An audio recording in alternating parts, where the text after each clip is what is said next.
আসসালামু আলাইকুম সবাইকে, আশা করি ভালো আছেন। আমরা যারা জাপান প্রবাসী, আমি প্রায় জাপানে 11 বছর প্লাস।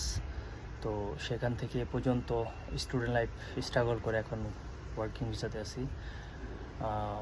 এর মধ্যে 11 বছর অনেক বাঙালি মারা গেছে। তাদের লাশ পাঠানোর জন্য অনেক জায়গায় টাকা পয়সা ওঠানোর জন্য সেই লাশকে হিমাগারে রাখতে প্রায় 10-20 দিন রেখে মানুষের ধারে ধারে টাকা তোলার জন্য অনেক কষ্ট করতে হয়েছে।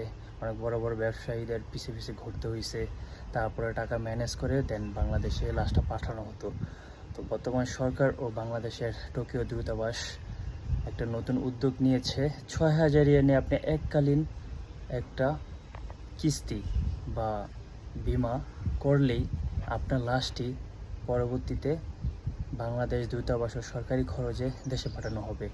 বিগত 2-3 দিনের মধ্যে বাংলাদেশি এক বোন স্ট্রোক করে মারা গেছে এবং এক ভাই ছোট কাভার ভ্যান চালাইতে যেয়ে খাদে পড়ে মৃত্যুবরণ করছে। তার লাশ হয়তো কালকে জানাজা হয়েছে কোবে মসজিদে, সেখান থেকে আজকে বাংলাদেশে পাঠানো হবে, সেটাও বাংলাদেশ দূতাবাসের কল্যাণে।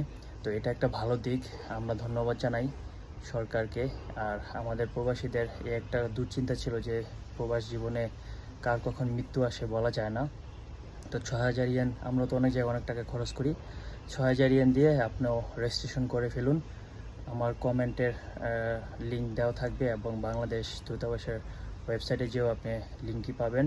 সেখান থেকে আপনি আপনার দেওয়া তথ্যগুলো পূরণ করে 6,000 টাকা ফুরিকমি করে আপনার বিমাটি ওকে করে নিন। কারণ হচ্ছে জাপান থেকে বাংলাদেশে একটা লাশ পাঠাতে গেলে প্রায় 120 থেকে 150 মানে 15 লক্ষ ইয়েনের মতো দরকার হয়। আর 15 লক্ষ ইয়েন ক্যাশ কোনো প্রবাসীর হাতেই থাকে না। দ্যাটস এত ভোগান্তি, এত কষ্ট করে তারপরে লাশটি দেশে পাঠানো হতো। তো এখন বাংলাদেশ দূতাবাসের কল্যাণে নতুন একটা উদ্যোগ নিয়েছে, এটা আমরা খুবই গর্ববোধ বা খুশি হয়েছি। আর সেটাই নয়, আরও অন্য অন্য সুযোগ সুবিধা তো আছেই, সেটা আমার কমেন্ট বক্সে থাকবে, আপনারা দেখে নিন। আর কি কি করতে আপনি এই রেজিস্ট্রেশনটা করবেন, 6,000 টাকা কীভাবে পাঠাবেন তার অ্যাকাউন্ট নাম্বারও দেওয়া থাকবে কমেন্ট বক্সে।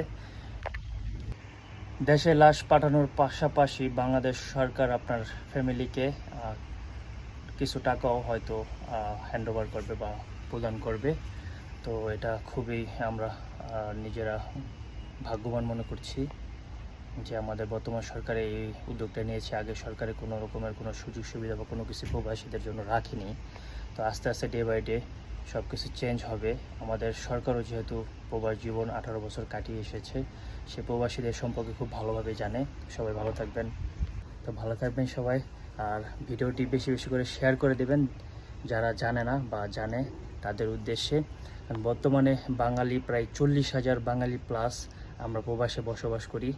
তো আস্তে আস্তে ধীরে ধীরে জাপানের রুলস সব কিছুই চেঞ্জ হয়ে গিয়েছে এবং খুবই হার্ড হয়ে গিয়েছে। তো এখন ডে বাই ডে স্টুডেন্টের সংখ্যাও বিভিন্ন ভিসা প্রসেসিং হচ্ছে, বিভিন্ন লোক এখন সহজে জাপানে ভিসা পাচ্ছে।